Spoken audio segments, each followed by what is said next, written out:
So here we are again. This is the next video of the Purcell Barn. We're downstairs now into the kitchen area and just walking through to where the kitchen will be and just give you a proper tour around. So from the right hand side, to the left hand side of the door, you'll see all of the partition walls that have been fixed. The first batten sits behind the old reclaimed wood, which then allows me to put fixed plasterboard up to that, so that will then hide the end joint. And down below, ubiquitous horseshoe for good luck.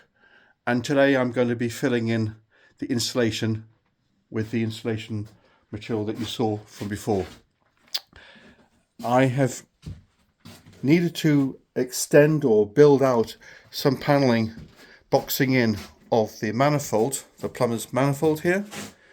This horizontal rail represents the height of the sill, with the height of the kitchen units probably being about 50 millimeters lower than the sill. And so there'll be a bit of a building out from the kitchen units. That's fine. And where we're standing right now will be where the sink is, a Belfast sink. To the left hand side, and they've all been written on the floor, a dishwasher, slimline dishwasher. Next to that, between these two pieces of wood on the floor, will be the 900 by 600 Arga cooker. Next to that, coming around to the side, there will be a corner storage unit. So in fact, the storage corner unit is going to be coming from the UK because they've got a more sophisticated storage arrangement. That's an 800 length by 600 with a 500 door for that storage. Then to the left hand side, we see a 500 pan drawer, and then to the left hand side, that is an 800 wide by 800 deep Smeg freezer, which goes right the way up to the top, or nearly to the top. It's about 2 meters high. Very, very big fridge freezer, frigo, as they call it. And then to the left hand side, you'll see these pieces of the wood on the floor, and that represents columns that I shall be building, or posts with a decorative front, making them look like columns. But in between the two will be an integrated and built-in washer dryer machine, that extends to the back of where you see the new stud partitioning wall, which extends further than the main post, the old post that you see in front of you. Coming around to the side, I plan to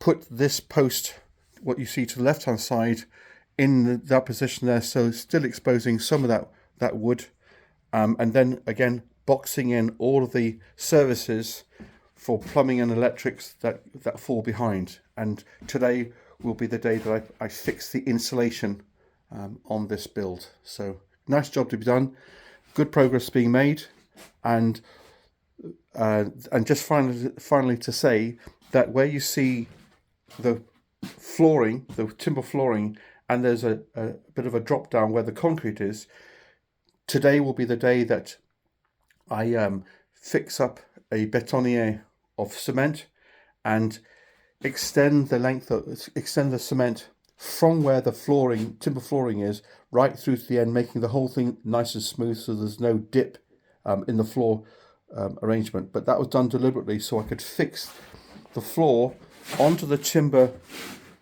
side joists, because I wouldn't be able to fix that onto the wood onto the concrete very successfully. So I decided to trim that and then fill the rest in, because there's a little space between the concrete and that plinth going around the whole building here. So there'll be an easy solution. Mix up some concrete today before the boys come back to site and do their jobs. Just suffice to say that you see a pipe poking out there. That's for the Belfast sink. And on Wednesday, when Mark comes back to site, he'll put in the services for the the dishwashing machine. That's it. And he tells me he's planning to fix that to the top of the waste pipe from the sink. So that's something he'll do. Then you can see quite distinctly that there's a very nice significant fall from the right hand side leading all the way to the left. It's a very deep significant fall, and he's bossed that into the main soil pipe, which is on the other side. I'll take a quick look round, because we've got a bit more work to be done on that side. Excuse the shabby shoes, but you've got the big soil pipe there. There's a space, a gap between, and there are services behind. Today I'm going to fill that in from the other side with insulation, and then board this side up using the far post here.